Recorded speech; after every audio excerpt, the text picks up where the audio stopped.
أعوذ بالله من الشيطان الرجيم بسم الله الرحمن الرحيم رب اشرح لي صدري ويسر لي أمري واحلل عقدة من لساني يفقهوا قولي آمين يا رب العالمين. السلام علیکم ورحمۃ اللہ وبرکاتہ. ہم نے علم تجوید کی ابتدا کے اندر مخارج کے بیان کو شروع کیا تھا، اور مخارج کے بیان کے ابتدا میں اصول مخارج ذکر کیے گئے تھے. اس میں جو 5 اصول مخارج ذکر کیے گئے تھے، پہلا اس کے اندر حلق، زبان، ہونٹ، رف دہن اور خیشوم، یہ 5 اصول مخارج ہیں. اس میں سے ہم نے حلق کے ذیل میں 6 حروف حمزہ، ہا، عین، حا، غین، خا، یہ 6 حروف ہم نے حروف حلقی جو ہیں وہ دیکھ لیے تھے. آج انشاءاللہ زبان سے متعلق جو حروف ہیں ان کا بیان ہوگا. زبان سے ادا ہونے والے حروف میں پہلا حرف ہے قاف. یہ حروف لہویہ کہلاتے ہیں. اس کا مخرج ہے، یہ حرف زبان کی جڑ یعنی ابتدائی حصہ کوے سے متصل اوپر کے تالو پر لگنے سے ادا ہوتا ہے. یعنی زبان کی جڑ، زبان کا وہ حصہ جو کہ حلق سے جڑا ہوا ہے وہ زبان کی جڑ کہلاتا ہے. وہ زبان کی جڑ بلند ہو کر اوپر تالو سے متصل حصے پر لگتی ہے، اس سے آواز پیدا ہوتی ہے قاف، قا قی قو، قا قی قو، قا قی قو، قا قی قو. اچھا، ہم اب تک جو حروف پڑھے تھے اس میں سے ہم نے عین اور حا ان 2 حروف کو اپنے ٹارگیٹڈ حروف میں شامل کیا ہے کہ یہ وہ 2 حروف ہیں کہ جو اپنی شکل کے اعتبار سے تو اردو میں استعمال ہوتے ہیں، لیکن اپنی مخرج اور ادائیگی کے اعتبار سے بالکل جدا ہے. اسی طریقے سے قاف، حرف قاف جو ہے یہ بھی اردو کے اندر اس کی شکل تو استعمال ہوتی ہے، لیکن اس کی مخرج اور اس کی ادائیگی یہ جدا ہے. تو قاف، جیسے کہ اردو کے اندر ہم دیکھیں کہ لفظ قینچی، قینچی، آپ دیکھیں گے کوئی بھی اس کو قینچی نہیں بولتا، اس کو کینچی، کینچی بولا جاتا ہے. یعنی ڈنڈی والے کاف سے ہی اس کا پروناؤنسیشن کیا جاتا ہے. اسی طریقے سے ایک مٹھائی کا نام ہے قلاقند. قلاقند آپ دیکھتے ہیں کہ کوئی بھی اس کو قلاقند یعنی نقطے والے قاف سے اس انداز میں ادا نہیں کرتا، اس کو ڈنڈی والے کاف سے لکھا نقطے والے قاف سے جاتا ہے اور اس کو پڑھتے ہوئے ایسا ہی انداز ہوتا ہے جیسے ڈنڈی والے کاف کی آواز ہوا کرتی ہے، کلاکند. تو اس اعتبار سے یہ قاف بھی ہمارے ٹارگیٹڈ حروف میں سے. تو عین اور حا اور اس کے بعد اب یہ قاف، 3 حروف ایسے ہو گئے. ابتداء میں نے ذکر کیا تھا کہ حروف تہجی عربی کی 29 حروف ہیں. اس میں سے تقریباً 10 حروف ایسے ہیں کہ جو عربی میں اردو کے مقابلے میں اپنا ادائیگی بالکل مختلف رکھتے ہیں یا منفرد رکھتے ہیں. انشاءاللہ ان کو ہم نوٹ کرتے چلے جائیں گے تو ہمارا سبق کم ہو جائے گا. ایک یہ ترتیب ہے کہ ہم 29 حروف کی ادائیگی سیکھیں. ایک یہ ترتیب ہے کہ ہم ان حروف کو الگ کر لیں جن پر ہمیں محنت کی ضرورت ہے، تو ہمارا ٹارگٹ چھوٹا ہو جائے گا. 29 حروف میں سے جب ہم 10 حروف نکال لیں گے تو باقی 19 حروف بچیں گے. وہ 19 حروف ہمیں ادائیگی کے اعتبار سے آتے ہیں اردو دان ہونے کی وجہ سے. آئیے ایک کلپ کے ذریعے سے حرف قاف کی ادائیگی کی اور تفصیلات کو جان لیتے ہیں. اس سے پہلے یہ ایک زبان جو ہے ان کی اجزا بھی اگر ہم سمجھ لیں تو انشاءاللہ، کیونکہ اگلے حروف جو ہیں وہ زبان سے ہی متعلق ہیں تو اس کی ادائیگی میں ہمیں سہولت ہو جائے گی. دیکھیں زبان کو مختلف حصوں میں علماء نے اس کو نشاندہی کی ہے، مختلف حصوں کو مختلف نام دیے. مثال کے طور پر یہ حصہ جو ہے نا جزر اللسان، اس کو زبان کی جڑ کہا جاتا ہے. یہ لائن جو ہے، ایک یہ لائن کھینچی گئی ہے تو یہ زبان کی جڑ کا حصہ ہے. اسی طرح سے اقصى اللسان، پھر وسط اللسان، پھر طرف اللسان، پھر رأس اللسان یعنی زبان کی نوک. یہ حصہ جو ہے یہ طرف اللسان ہے. تو زبان کا سرا ہے، زبان کا سرا، زبان کا وہ حصہ جو ہونٹوں کے قریب ہے، منہ کے دہانے کے قریب ہے، وہ حصہ طرف اللسان کہلاتا ہے. ٹھیک ہے، یہ یلو لائن سے نیچے نیچے، اور یہ رأس اللسان جو ہے یہ اس کی یہ نوک ہے. تو اس طرح سے دیکھا جائے تو ایک جڑ ہو گئی، ایک سرا ہو گیا، اور یہ ایک بیچ میں درمیانی حصہ ہو گیا. ٹھیک ہے. اب اسی طریقے سے یہ تو زبان کی ایک تقسیم ہو گئی. ایک دوسری تقسیم کیا ہے کہ یہ زبان کی کنار، زبان کی یہ کنار، اس کو کہتے ہیں حافۃ اللسان، یعنی زبان کی کنار. اس کو بھی پھر علماء نے مختلف حصے کیے ہیں کہ اقصى الحافہ، ادنى الحافہ، منتہى الحافہ، اس کو پھر اور حصے اس کے کیے گئے ہیں. یہ جو یہاں سے لے کے یہاں تک ہے، اس کو ہم انشاءاللہ آگے دیکھیں گے، حرف ضاد میں دیکھیں گے کہ حرف ضاد میں یہ حصہ استعمال ہوگا. یہ جو طرف اللسان کا حصہ ہے یہ حرف ضاد میں استعمال نہیں ہوگا انشاءاللہ، اس کو آگے ہم اور دیکھ لیں گے. تو یہ جو ہے حافہ لسان ہے، یہ بھی حصہ حافہ لسان ہے اور یہ بھی حصہ حافہ لسان ہے. ایک رائٹ سائڈ ہے، ایک لیفٹ سائڈ ہے. ٹھیک ہے. اور یہ زبان ہے، اس کو زبان کو شجر بھی کہہ دیتے ہیں کیونکہ شاخ لمبی ہوا کرتی ہے، تو زبان بھی ایک لمبائی کی کیفیت میں جز ہوا کرتا ہے، تو اس اعتبار سے شجر بھی کہہ دیا جاتا ہے. تو اس سے متعلق کچھ حروف کے نام بھی انشاءاللہ بھی آئیں گے.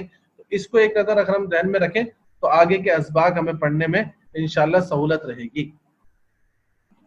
اب دیکھیں قوف کی ادائیگی کو اس کلپ کے ذریعے سے اور دیکھ لیجئے تو کچھ پختگی انشاءاللہ ہماری سمجھ میں آ جائے گی کہ زبان کی جڑ یہاں سے بلند ہوئی اور اوپر تالو کے بالکل جو کوے کے ساتھ متصل حصہ ہے، کوے کے بالکل ساتھ جو متصل حصہ ہے اس پہ لگ گئی، تو اس طرح سے تقریباً کوے سے ہی ٹکرا گئی. تو یہ کیا کیفیت بن گئی؟ قاف، قاف، قا قی قو، قا قی قو، قا قی قو. اسی طرح سے ہم اگلا حرف دیکھ لیتے ہیں، کاف. یہ بھی حروف لہبیہ ہے اور یہ حرف زبان کی جڑ اوپر تالو کے نرم حصے پر لگنے سے ادا ہوتا ہے. اوپر جو زبان کے بالمقابل اوپر مچان ہے اس کو اوپر کا تالو کہتے ہیں. اگر ہم اس کو دیکھیں ہاتھ لگا کر تو جو دانتوں یعنی سامنے کے دانتوں کے منہ کے دہانے کی طرف سے ہم دیکھیں گے تو یہ سخت حصہ ہے اور یہ چلتے چلتے حلق کے قریب جا کے نرم ہو جاتا ہے. تو زبان کی جڑ اٹھے گی، یعنی جڑ سے متصل حصہ اٹھے گا اوپر اور تالو کے نرم حصے پر لگے گا. اس سے کاف کی ادائیگی ہوگی، جیسے کہ اردو میں ہم کاف ادا کیا کرتے ہیں. اسی اعتبار سے انگلش کا کے بھی اسی انداز میں ادا ہوا کرتا ہے. تو کاف کی ادائیگی اس ایک چھوٹے سے کلپ میں دیکھیں کہ قاف کے مقابلے میں زبان کا کچھ تھوڑا سا جڑ سے متصل حصہ اوپر اٹھا اور تالو کے نرم حصے پر لگ گیا. اس سے کا کی کو، کا کی کو، کا کی کو، کا کی کو یہ آواز پیدا ہو گئی. پھر اس کے علاوہ جو حروف ہے حروف شجریہ، حروف شجریہ، جیسے کہ زبان کا ذکر کیا گیا تھا کہ زبان جو ہے وہ اپنی لمبائی کی وجہ سے اس کو شجر بھی کہا جاتا ہے. تو حروف شجریہ یہ خالصتاً زبان سے ادا ہو رہے ہیں.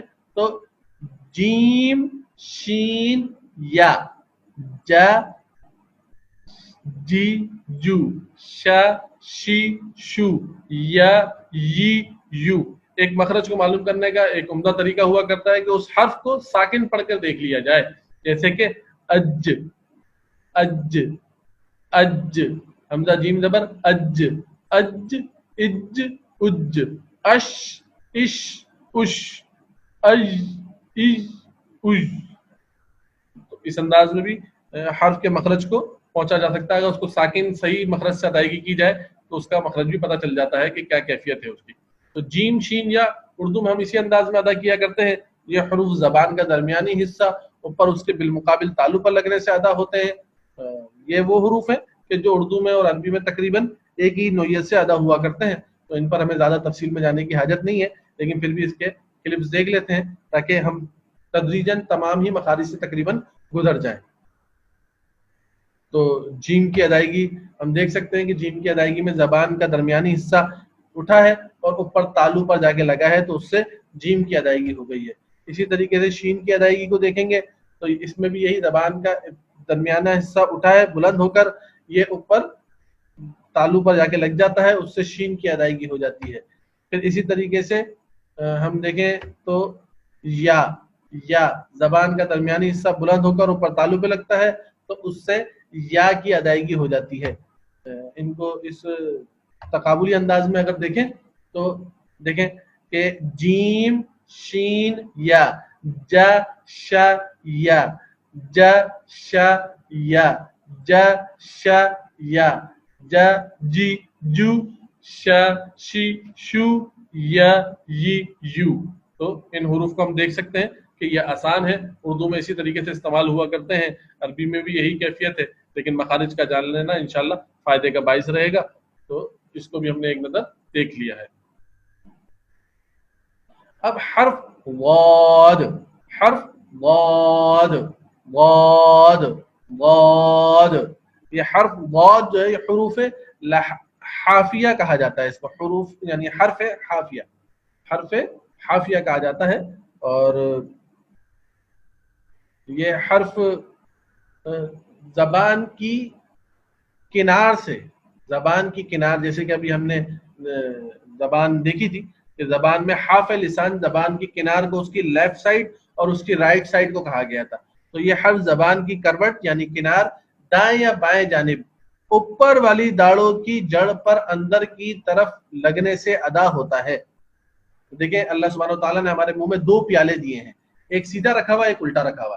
سیدھا نیچے جس کے اندر زبان ہوا کرتی ہے، اوپر الٹا پیالہ ہے، تو اوپر کی داڑوں پر، اوپر کا جو پیالہ ہے اوپر کی داڑوں پر اندر کی طرف سے زبان کی کنار، طرف لسان والا حصہ نہیں، حرف لسان والا حصہ، وہ اوپر کی داڑوں پہ اندر کی طرف سے جا کے لگے گا تو آواز آئے گی و وی وو، و وی وو، و وی وو، واد واد۔ اس کو بھی ایک کلپ کے ذریعے سے دیکھ لیتے ہیں کہ اس کے مختلف اجزاء ہیں۔ یہ دیکھیں یہ اوپر کا پیالہ ہے، ٹھیک ہے، اس میں یہ اوپر کی داڑوں کے اندر کی طرف دائیں سے لگائیں یا بائیں سے لگائیں۔ اردو دان طبقے کے لیے زبان کی کنار کی الٹی طرف جو ہے وہ اوپر کے الٹے طرف کی دانتوں کی طرف لگانا آسان ہے۔ زبان کی الٹی کنار اوپر الٹی طرف کے دانتوں کی یعنی داڑوں کے اندر کی طرف سے لگانا وہ آسان ہوا کرتا ہے۔ کوئی رائٹ سائڈ سے لگانے کی قدرت رکھتا ہے وہ رائٹ سائڈ سے لگا لے۔ عمدہ ترین یہ ہے کہ دونوں کنار ایک وقت میں دائیں بائیں لگائی جائے، لیکن یہ تھوڑا سا مشکل ہوا کرتا ہے اور اس کی زیادہ پریکٹس کرنے کی ضرورت ہوا کرتی ہے اس کے لیے۔ اور حضرت عمر فاروق رضی اللہ عنہ کے بارے میں کتابوں میں لکھا جاتا ہے کہ آپ حرف ضاد کو دونوں کنارے دائیں بائیں لگ کر فصاحت اور کے ساتھ ادا کیا کرتے تھے۔ تو حرف ضاد جو ہے وہ زبان کی کنار اوپر داڑوں پر اندر کی طرف سے لگانے سے ادا ہوتا ہے۔ دونوں کناروں پہ لگا لیں تو بہترین، ورنہ ایک کنار سے بھی وہی آواز پیدا ہوتی ہے واد۔ اچھا اس میں یہ دیکھیں ایک بات توجہ دلائی جا رہی ہے کہ یہ جو زبان کی نوک ہے، یہ زبان کی نوک یہاں نہیں لگے گی، زبان کی نوک یہاں سے زا غ ان حروف کی ادائیگی ہوتی ہے، صا یہ آگے کی طرف سے ادا ہوں گے، دانت اور یہ مسوڑوں کا حصہ ان حروف کی ادائیگی ہوتی ہے جو آگے ہم پڑھیں گے، تو یہ حروف اس میں نہیں ہے شامل، یہاں سے یہ ادائیگی زبان کی نوک نہیں لگے گی سر، زبان یہ حرف لسان سے ادا ہوگا، حرف لسان اوپر کی داڑوں کے اندر کی طرف سے لگیں گے تو یہاں سے یہ آواز پیدا ہوگی واد واد واد واد۔ اس بات کو سمجھ لینا چاہیے کہ زبان کی نوک جو ہے وہ سامنے نہیں لگے اور کیا ہو کنارے جو ہیں یہ اوپر کی داڑوں میں اندر کی طرف سے لگے، زبان کی نوک کو، زبان کے سرے کو، طرف لسان کو بچایا جائے اور اس کو سامنے نہ لگایا جائے۔ واد و وی وو، و وی وو، و وی وو، اس انداز میں اس کو ادا کرنے کی کوشش کی جائے۔ اللہ سبحانہ و تعالی ہمارے لیے ان حروف کو سیکھنا اور ان کی ادائیگی کرنا اور اس حروف کو قرآن میں اچھے طریقے سے پڑھنا ہمارے لیے آسان فرما دے۔ اپنی کلاس کا یہیں اختتام کرتے ہیں۔ سبحانک اللہم و بحمدک نشہد ان لا الہ الا انت نستغفرک و نتوب الیک۔ السلام علیکم ورحمۃ اللہ وبرکاتہ۔